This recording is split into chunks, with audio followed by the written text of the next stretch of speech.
안녕하세요 여러분. 세상 돌아보기입니다. 오늘은 22년 11월 28일이고 월요일입니다. 오늘 국방 논평 꼭지로 한 말씀 이제 드리려고 합니다. 자, 오늘은 제목에서 보신 것처럼 레이더 이야기를 좀 해보려고 해요. 그러니까 우리나라 전역, 이제 광역을 다 감시할 수 있는 레이더죠. 현재는 우리가 이제 이스라엘에서 도입한 아마 4대 정도의 그린파인 레이더를 쓰고 있어요. 이스라엘도 추후로 더 성능이 강화된 레이더를 지금 이제 몇 년 전부터 이제 내놓고 있고, 우리도 그 이스라엘 방향을 좋아하는 것 같은데, 요 다음번에는 이제 해외에서 구입하는 게 아니라 우리가 직접 개발하려고 하는 그런 방향성을 좀 보이는 것 같아요. 그래서 그와 관련된 뭐라고 할까, 조짐이라고 할까, 분위기를 감지할 수 있는 내용의 기사가 떴길래 그걸 참고로 제 상상력을 좀 보태서 뭐 예상이죠, 추정이고, 뭐 레이더에 대한 부분은 기술적으로 알려진 부분도 별로 없고 또 복잡하고 또뭐 극비 사안이고 그렇기 때문에 자료가 흔치 않아요.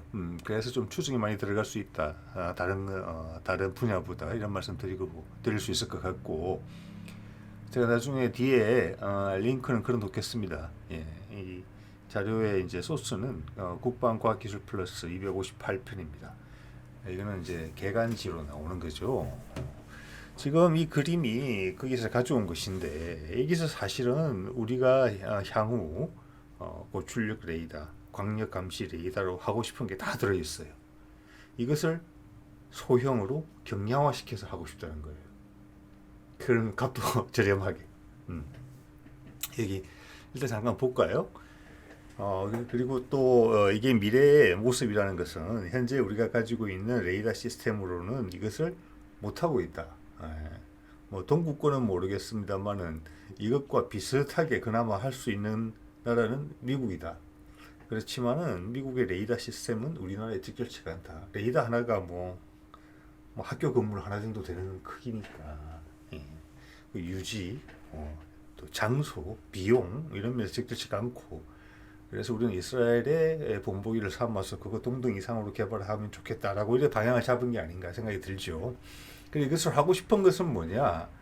일단 뭐 관심사인 우리한테 날아오는 탄도탄을 발사 단계에서부터 그러니까 레이더가 비출 수 있는 고도에 올라왔을 때는 잡을 수 있어야 되고, 그것을 계속 추적을 할 수 있어야 되고, 이렇게 추적을 한다는 의미가 상당히 중요하거든요. 발사를 감지를 하는 것은 쉽습니다만은 추적을 계속 한다는 의미는 뭐냐면은 계속 그의 방향, 그 위치, 방향, 속도 이런 것을 체크가 돼야 된다는 거거든요. 그래야지만 요격이 가능해요. 요격이. 그게 중요한 부분입니다. 자, 그리고 이제 그 위에 보면 이제 이게 도대체 어떤 종류의 탄도탄이냐, ICBM이냐, 단거리 탄도탄이냐, 전술 탄도탄이냐, 또는 극초음속이냐, 활강체냐, 순항체냐, 뭐 이런 것까지 구분을 해야 된다는 의미인 것 같아요. 그리고 이제 가장 눈에 띄는 것은 저 가운데 있는 부분이죠. 인공위성을 잡겠다라는 거예요. 인공위성을. 예. 인공위성, 우주 공간에 있는 물체, 인공위성이나 우주 공간으로 날아가는 거 뭡니까? 예. 고각으로 발사한 탄도탄이에요. 아니면 ICBM이거나.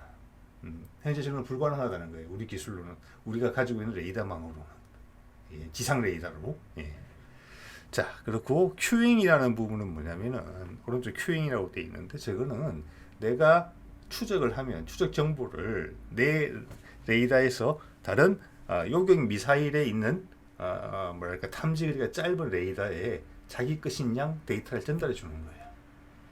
그래서 그 요격 미사일들이 이 레이더에, 광역 레이더에 기반을 두고 그 정보를 가지고 그들은 요격 미사일을 발사할 수 있게 해준다는 거예요. 뭐 비행기 잡는 거 이런 거 어떻게 보면 당연한 이야기겠죠. 그리고 아까 경량 소형화 말씀드렸는데, 경량 소형화 말씀드렸는데, 미국 같으면 이게 건물로 돼 있다, 학교 건물만 하다는 말씀드렸었죠. 예, 그게 지금은 이동식 거치대에 있다는 거. 그게 또 의미하는 바가 아주 크다는 것이죠. 예.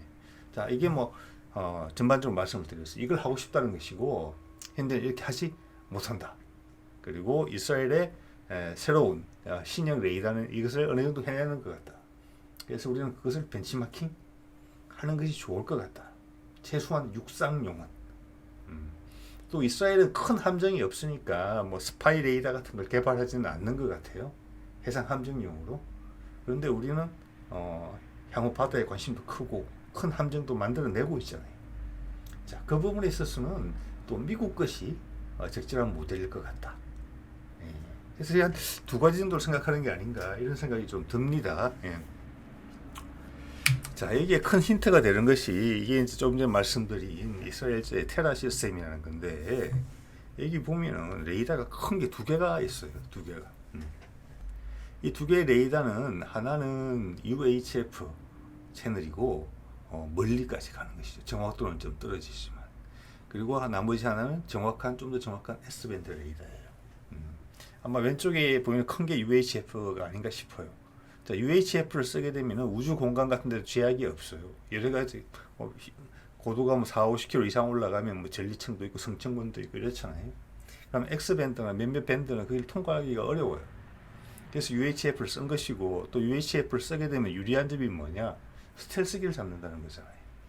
러시아, 지금 중국 같은 데서 미국의 F-35나 F-22를 잡기 위해서 그들이 구축한 레이더망은 전부 다 UHF로 되어 있고 그 다음 좀 더 세부적인 거, 좀 더 정교한 레이더파를 여러 개를 이용해서 요격을 한다는 것이거든요. 그래서 지금 이스라엘은 그것을 좀 더 확대해서 우주 공간에 있는 것, 최소한 저고도 인공위성 정도는 잡을 수 있는. 그러면 그 고도 근처로 날아가는 ICBM도 중간 단계에서 어느 정도 잡을 수 있다는 거죠. 자, 높은 단계에서 고도가 높으면 높을수록 우리가 그걸 만약 잡을 수가 있다면 우리한테는 요격 시간이 많아지고 요격 기회가 증가하는 거니까 좋은 겁니다. 그죠? 예.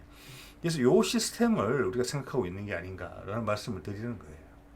자, 미국도 이런 것을 다 해낼 수 있지만 그들은 예를 들어서 뭐 남태평양에 있는 적도 근처에 있는 섬에 아까 말씀드린 대로 학교만한 건물에 유지를 하는 거죠. 예. 그건 우리나라한테 맞지 않다.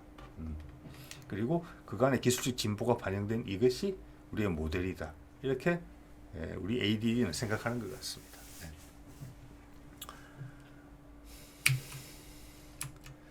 그래서 여기도 마찬가지예요. UHF로 찾고 구체적인 건 S밴드로 정확한 위치를 하고 요격도 여기서 한다. 아까 큐잉이라고 말씀드렸죠. 여기서 뭐 추가로 또 직접 미사일을 안 가지고 있는 경우에는 대공 미사일 체계로 그 정보를 공유하면 되는 것이죠. 뭐 네트워킹이라는 거잖아요. 그게 데이터 통신이고, 예. 데이터 링크죠. 예. 자, 그런 것도 일단 우리가 지향하는 바이기 때문에 향후에 뭐 모든 국가에서 그건 지향하는 바죠. 1초 싸움이기 때문에, 예. 그런 것 또한 우리가 잘할 수 있는 분야가 아닌가 싶습니다. 네. 자, 그래서 이거랑 우리가 연결시키게 되는 가장 큰 이유는 우리도 이 방향으로 움직이고 있다 이미. 이것은 과거에도 여러분에 소개드렸지만 지금 이런 맥락에서 보면 더 의미가 있는 거예요. 이거 21년에 소개된 거거든요. 뭐라고 그랬습니까? 이게 국방뉴스에 나온 건데 ADD가 저피탐 항체 탐지 레이더 기술 개발했다. 이게 UHF 그걸 개발했다는 거예요. A사 방식이고 즉 디지털 방식이고 고출력이고 고감도 하드웨어 기술이다. 그래서 이걸 어디에 쓸 것이냐? 향후 광역 감시 레이더에 적용할 것이다. 자, 이렇게 되면 좀 전에 보여드렸던 이스라엘의 테라 시스템, 옆에 UHF 레이더 이걸 보고 있다는 거예요. 그래서 지금 방송에서는 저피탐 항체, 즉 스텔스기를 잡는 용도로만 쓴다고 이야기했지만 지금 이스라엘 것을 보면은 그것뿐만이 아니라 우주 공간에 있는 날아오는 중간 단계 탄도탄도 찾고 추적도 하고 인공위성도 추적한다는 거예요. 즉 그것은 향후 그 중간 단계 요격에 인공위성도 포함될 수 있다라는 이야기예요. 그게 미사일이든 아니면 레이저 미사일이든지 간에. 자, 그래서 이것은 아주 보수적으로 제한된 부분만 이야기를 했다. 그렇지만은 이스라엘의 테라 시스템 쪽을 쳐다보고 있다. 이렇게 말씀드릴 수 있는 것이죠, 이게. 예. 자, 그 테라 시스템을 한번 살펴보면 이게 또 하나 이제 우리가 관심이 가는 부분이 이걸 모듈화를 시켰어요. 이게 보면 이제 전에 말씀드렸다시피 이게 테라 시스템에 있는 이게 뭐냐면은 울트라라는 UHF 레이더예요. 아까 두 개가 있었잖아요. 예. 하나는 스펙트라라는 거고, 그건 S밴드 레이더고, 테라 시스템 내에 두 가지가 있는 거예요. 울트라와 스펙트라가. 스펙트라는 S밴드, 울트라는 UHF예요. 스펙트라 S로 시작하잖아요. 울트라 U로 시작하잖아요. 자, 그러니까 이게 어떻게 보면 신기술이에요. UHF를 이용을 해서 다 디지털화돼서, 이게 뭐 안테나 삐죽삐죽 나와 있지도 않잖아요. 예. 디지털화해서 이것을 S밴드 레이더와 그냥 같이 연동을 시키는데 우주 공간까지 확대해서 보겠다는 거죠. 예. 그게 이 기술의 백미예요. 미국이 지금 쓰고 있는 기술은 뭐냐면은 중간 단계에서 날아오는 탄도탄을 잡기 위해서 S밴드와 L밴드를 쓰고 있거든요. 그러면 그거는 덩치가 엄청나게 커져야 돼요. 그래서 아까 학교 건물 이야기를 하는 겁니다. 자, 그거를 효형화시킬 수 있었던 것은 UHF라는 우리가 파장, 대역대를 썼기 때문에 가능하게 된 것이고, 그거는 상당히 독창적이다, 이스라엘만에. 그래서 우리는 이게 방향이다, 우리한테 맞는 것이다라고 해서 작년에 이미 UHF 관련된 핵심 기술을 이사 방식으로, 디지털 방식으로 이걸 만들겠다는 거죠. 했다는 것이죠. 자, 여기서 또 재밌는 건 이스라엘은 이걸 어떻게 쓰느냐 하면은, 이 레이더를 원하는 사람의 상황에 맞게 이게 저는 모듈화되어 있어요.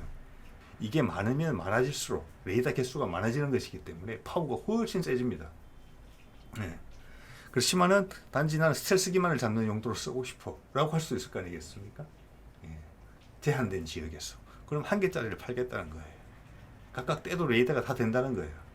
자, C5는 한 개고, 이것만 하더라도 뭐 항공기, 순항미사일, UAV, 뭐 우주공간 높이까지 볼 수 있는, 탄도탄까지 볼 수 있는 능력은 안 되는 거죠. 예. 그렇지만은 탐지거리 500km 내에 정도니까 상당히 넓어요. 예. 여기 안에 들어오는 스텔스기 정도는 찾을 수 있겠다라는 거예요. 이거고, 이걸 6개를 붙이면은 아까 기능에 더 붙여져서 거리가 훨씬 멀리까지 볼 수 있겠죠. 예. 이렇게 되면은 탄도탄 중간 단계 정도는 못 보더라도 발사했을 때 조기 경보 정도는 할 수 있는 거예요. 쐈다라는 걸 할 수 있는 거예요. 그래서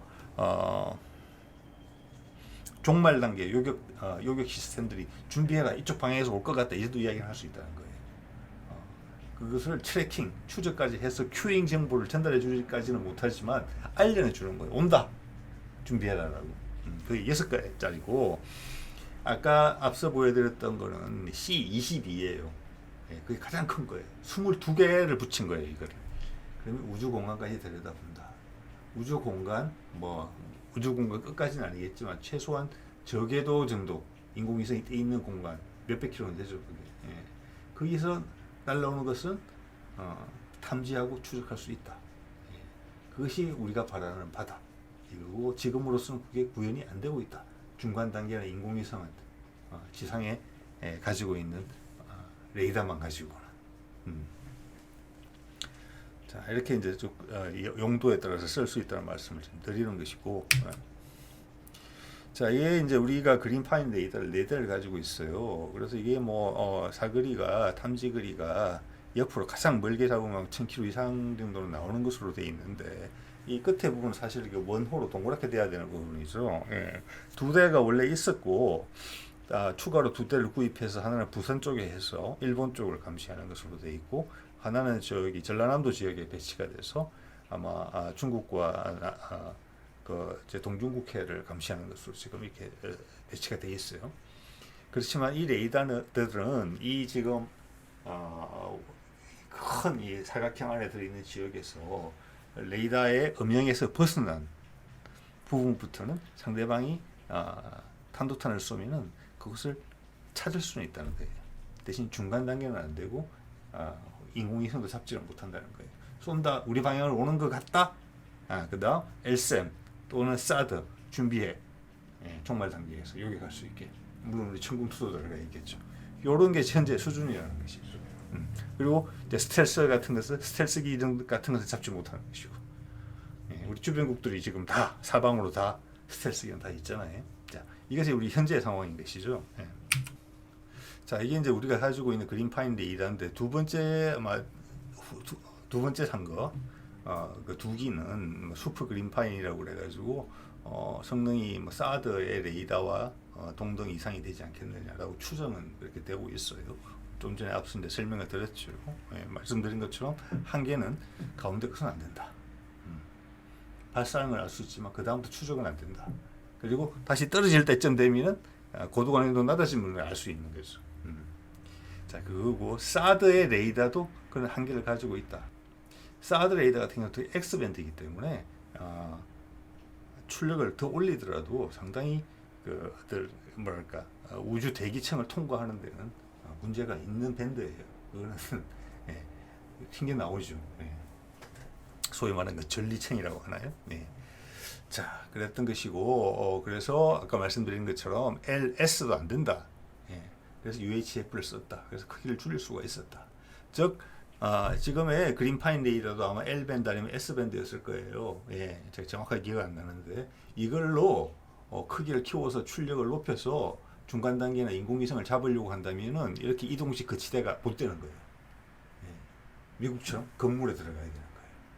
비용, 장소, 예, 안 된다는 거죠. 그래서 UHF를 선택했고 어떻게 만들어냈다는 거죠. 디지털화 시키면서. 그게 우리의 목표라는 것이고. 예. 자, 이거는 이제 사드의 한계성을 한번 이제 보여주는 부분인데 말씀드렸죠. 이거는 초기 단계에서 두 가지 방법으로 레이더를 세팅할 수 있다. 자, 왼쪽 것은 뭐냐? 포워드 모드라고 그래가지고 상대방의 발사를 캐치하는. 그래서 중국이 예민한 게 이런 거죠. 예. 1000km 이상 그런 거 중국 대륙까지 발사하면 바로 early warning이 가는 부분이 있겠죠. 예. 그렇지만 중간 단계 날라오는 단계에서 유도를 하지는 못한다. 이건 워닝만 한다. 경보만 울리는 거다. 내지는 이제 사드의 요격 미사일과 연동을 해서 마지막 단계에서 나를 방어한다는 입장에서 우리 목표로 떨어질 때 종말 단계에서 떨어질 때 대기권을 통과해서 들어오면은 그때 요격하는 용도로 레이더를 쓸 수도 있다. 내 미사일로 직접 요격을 하든지 다른 주위에 있는 하부 요격 체계에다가 그 정보를 전달해서 연동해서 쓸 수도 있다. 지금 이게 우리가 가지고 있는 그린파인 레이더도 이 정도 역할을 한다는 거고 저 가운데 빈 부분 있죠. 점선으로 처리된 부분. 저 부분까지 하기 위해서 이스라엘 사람들은 UHF A사 방식으로 개발했고 우리의 광역 레이더 막 미래 국산을 시도하고 있는 것도 저 방향이다. 그렇기 때문에 스텔스기를 잡는 레이더라는 이름으로 UHF를 A사 방식으로 개발했다고 작년에 이야기를 한 것이다. 준비를 하고 있다. 이렇게 설명드릴 수 있겠지요. 예. 좀 전에 이스라엘의 그 울트라도 보면은 모듈 시스템을 잘 보여줬었죠. 1개짜리 있었고 뭐 탐지거리 500km짜리 그리고 6개를 붙이면은 탐지거리는 이야기 안 해주고 있지만 지금의 사드 정도는 되는 것이다. 왜냐 탄도탄의 early warning 경보 정도는 할 수 있는 거니까. 예. 그리고 22개짜리가 되면은 인공위성까지 그리고 중간 단계까지 싹 다 볼 수 있다. 모든 과정을 다. 탄도탄 같은 경우는. 자, 그래서 모듈화라는 부분이 있었고 UHF라는 부분이 있었기 때문에 소형화가 가능하면서 우주공항까지 들여다볼 수 있었다. 예. 자, 우리는 해군 영역에서 필요한 레이더도 새로 개발을 한다기보다는 기존에 이제 LSM 레이더 개발한 걸 가지고 적용하려고 하고 있는 것이죠. 자, 그 점에서는 UHF 레이더처럼 그렇게 쓸 수 있을까? 라는 생각이 들어요. 왜냐하면 이제 지금 나와 있는 디자인들로 봐서는 KDDX 같은 경우도 통합 마스터 그리고 한국형 호위함 3 같은 경우 통합 마스터를 시도를 하는데 사면 고정형으로 나오고 있거든요. 그래서 그 공간이 우주공간까지 들여다볼 수 있는 UHF를 넣을 수 있느냐? 그렇지는 않은 것 같다. 그리고 이스라엘이 그런 식으로 적용한 사례도 없고 이스라엘은 아까 말씀드린 것처럼 큰 함정도 없고 자, 그런 면에서는 오히려 미국의 이 시도 스파이 레이더, 최신 레이더 방식 이것을 우리가 참고하고 있는 것이 아닌가라는 생각이 들어요. 그래서 우리가 몇 갈래가 있다 내부에 레이더 개발하는 데 있어서 아까 이스라엘 시스템은 기상에서 광역 감시 체계 주변 수천 킬로를 들여다볼 수 있는 그런 레이더망이고 해상에 있는 KDDX나 한국형 호위함에 실게 될 것은 AMDR 쪽에 가깝지 않을까. 밴드도 그 밴드가 맞고 L밴드고 이것 또한 모듈화되어 있지요. 여기서는 RMA라고 표시되어 있는데 1개짜리 할 수도 있고 뭐 보통은 9개짜리죠 현재. 39개짜리, 뭐 37개짜리 이런 식으로 이제 적용을 시키는 것이죠. 예. 그래서 이게 원래는 이제 그 용으로 나왔던 거죠. 그 주말트급으로 용으로 나온 건데 69개짜리 저거를 이거를 이제 주말트가 엎어져서 기존에 있었던 알레이버크에 넣으려고 했더니 전기 너무 많이 먹는 거예요. 그래서 알레이버크가 생산할 수 있는 전기가 부족해요. 그래서 크기를 줄였어요. 그리고 호위함 같은 데서는 9개짜리 넣었죠. 9개짜리 넣어서 3년만 해요. 예, 이게 레이더가 그만큼 전기를 많이 먹는 겁니다. 그리고 이 레이더를 가지고 미국도 지금 중간 단계 요격을 하려고 하잖아요. SM3 같은 것으로. 즉 그러니까 중간 단계에 적의 탄도탄을 추적할 수 있다는 겁니다. 이 레이더로. UHF도 아니기 때문에 출력 상당히 많이 먹겠죠. 그래서 우리가 KDDX나 한국형 호위함에 들어가는 레이더는 역시 모듈화 방식이지만 밴드는 역시나 우리가 S밴드 이걸 쓰게 되지 않을까 이런 생각을 해보게 돼요. 예. 여기도 보면 이제 미국도 본격화, 그 전까지만 해도 폐사 방식이었는데 A사 방식 됐고 지라고 갈륨을 본격적으로 쓰기 시작했죠. 현재 이런 이제 아이사 레이더 소자로서는 이게 어떻게 보면 앰퍼예요. 앰퍼 신호 증폭시키는 거예요. 열 많이 나잖아요. 네. 이 소재가 되게 중요한데 현재로서는 지라 갈륨이 최고의 소재죠. 저렇게 되면 냉각 장치 부담도 적어지고 기구 전체가 작아지는 이쯤이 있어요. 그럼 전기도 적게 먹겠죠. 예. 자, 그래서 보면은 이거 예전에 제가 한번 활용했던 건데 보면 애터리에서 몇 년 전에 나왔던 자료예요. 현재 애터리는 군수와 민수 응용 분야에 모두 적용할 수 있는 L 대역에서 KA 대역, KA 대역이라 그러면은 뭐랄까 공대공 미사일 같은 거에 달려 있는 탐색 기술 가장 정밀한 거 대역까지 200W급 고출력 전력 소자부터 5G용 28GHz 대역 MMIC 전력 증폭기까지 기술 확보한 상태다. GN용으로 이미 기초 기술 다 가지고 있어요 우리가.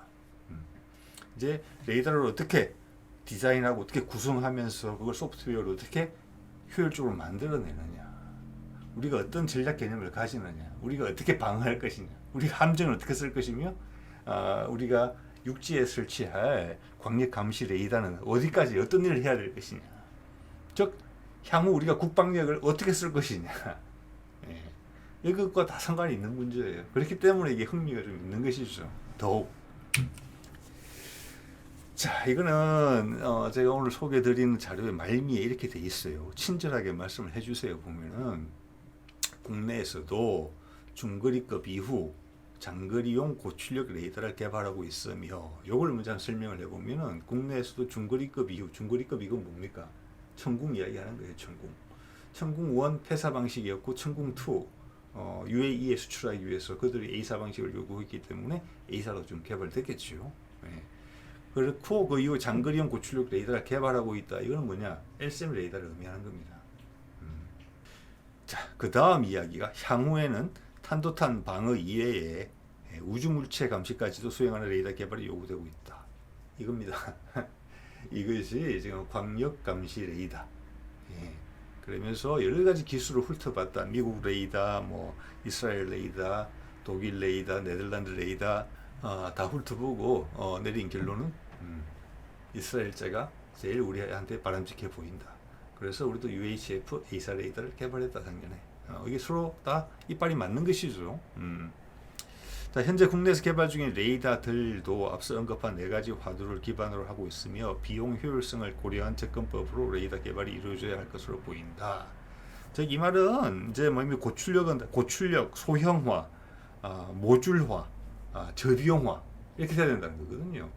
그래서 모듈화 방식은 이미 그게 함정용이 함정용대로, 지상용이 광역 감시 레이더는 광역 감시 레이더대로 됐던 것 같고, GAN 소자는 이미 가지고 있는 것이고, 이외에 뭐냐면은 하나를 만들어서 여러 가지 용도로 파생을 해서 쓰겠다는 거죠. 지금 아까 이스라엘처럼.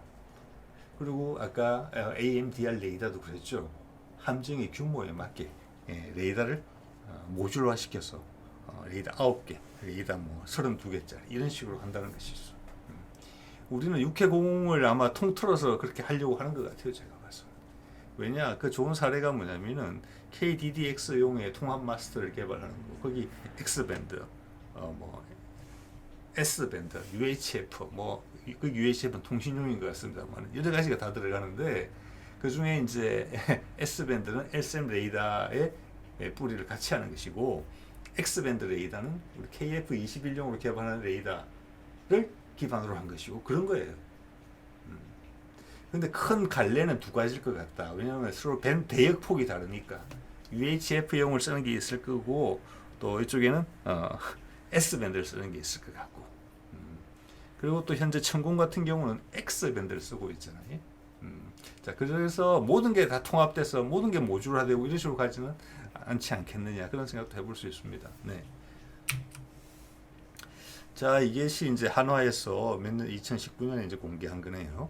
이게 이제 S 대역이고 이게 이제 그 KDDX용으로 개발 중인 레이더라는 것입니다. 이게 이제 사면 고정으로 들어간 것이죠. 예. 그래서 함정이 작은 경우에 즉 예를 들어서 이번에 한국형 호위함 3도 지금 건조 중인데 처음으로 통합 마스를 적용하고 있어요. 그리고 거기도 탄도탄 요격 능력을 부여하려고 그래요. 그러다 미사일도 탄도탄 요격이 가능한 미사일이 들어가야 되고 탄도탄을 중간 단계에 반드시 아니더라도 탄도탄을 자기한테 날아오는 탄도탄을 추적할 수 있는 레이더는 있어야 된다는 뜻이거든요. 그러면 함선의 크기가 KDDX보다 작고 전기 생산량도 떨어질 것이기 때문에 이거보다는 규모가 작은 게 들어가겠죠. 그것과 이것이 전혀 별개는 아니겠죠. 아까 AMDR 생각하시면 됩니다. 개수를 줄여서 함정에 생산할 수 있는 전기와 맞게 그리고 그 함정이 맡은 역할에 맞게 되는 것이겠죠. 그러면은 그래서 이걸 정리를 해보면은 이제 광역 감시 레이더는 아무래도 이스라엘제 그 테라 시스템 그 중에 2080 유함 울트라라고 있었죠.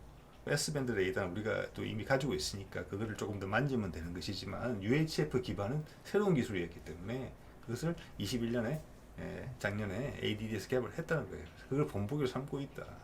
그래서 두 개가 패키지로 되어 있을 것이다. 네. 그래서 UHF가 찾고 우주 공간까지 요격하기 위해서는 그 정보, 대략의 정보가 바로 옆에 S밴드 레이더나 아니면 다른 뭐 LSM 레이더든지 천궁 레이더든지 거기다가 전파가 된다. 심지어는 해상에 있는 우리 함정의 레이더에도 연결될 수 있다. 공유가 돼서 가장 적절한 요격 시스템이 요격을 할 수 있게 해줄 것이다. 레이저가 됐든 요격 미사일이 됐든지. 자, 그런 말씀 드릴 수 있을 것 같고 모듈화, 경량화, 고출력화 이런 다 말씀드렸고 그래서 이렇게 되면은 인공위성 추적할 수 있고 요격도 할 수 있다. 분명히 우리가 레이저 무기를 개발하는 중요한 이유 중에 하나는 인공위성 요격이 포함되어 있다고 저는 생각합니다. 탄도탄 중간 단계를 추적할 수 있다는 것은 요격할 수 있다는 것을 의미하는 것이고 지금 중간 단계 요격탄 개발에 들어가고 있는 것으로 제가 과거에 몇 번 말씀드린 바가 있습니다. 예. 그리고 또한 스텔스와 극초음속 미사일들 그게 활공형이든 아니면 순항형이든 간에 그걸 추적해서 요격할 수 있어야 된다. 당연히 그림 속에 들어가 있을 겁니다. 예.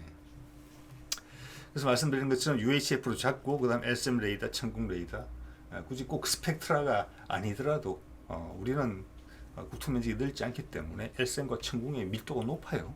그쪽으로 정보만 전달해 줘도 돼요. 굳이 울트라, 스펙트라 이런 식으로 해서 테라 시스템 한 패키지를 만들 필요는 없다고 봅니다. 예. 워낙 레이더가 많이 있으니까. 그리고 함정용 S밴드 레이더는 아까 보여드린 미국의 최신형 A사 스파이 레이더의 그 본보기를 좀 삼지 않을까. 자, 거기서는 UHF를 이용하지 않고 기존의 S밴드나 L밴드를 이용해서 탄도탄 요격을 시도하려고 하는 것이죠. 예. 그거는 우리도 그 정도 급의 함정을 우리도 생각하고 있기 때문에 오히려 더 큰 함정을 생각하고 있기 때문에 또한 완전 전기 추진 방식 또 생각하고 있기 때문에 전력은 더 여유가 있어요. 알레이브급 것보다 훨씬. 그렇기 때문에 미국의 기존 시스템을 그대로 넣어도 돼요. 그렇지만 우리는 우리 걸 개발하려고 하는 거겠죠. 예. 자, 오늘은 몇 가지 레이더에 대한 ADD 발표를 바탕으로 해서 제 생각을 덧붙여서 말씀을 좀 드려봤습니다. 자, 오늘 여기까지 하도록 하겠습니다. 네.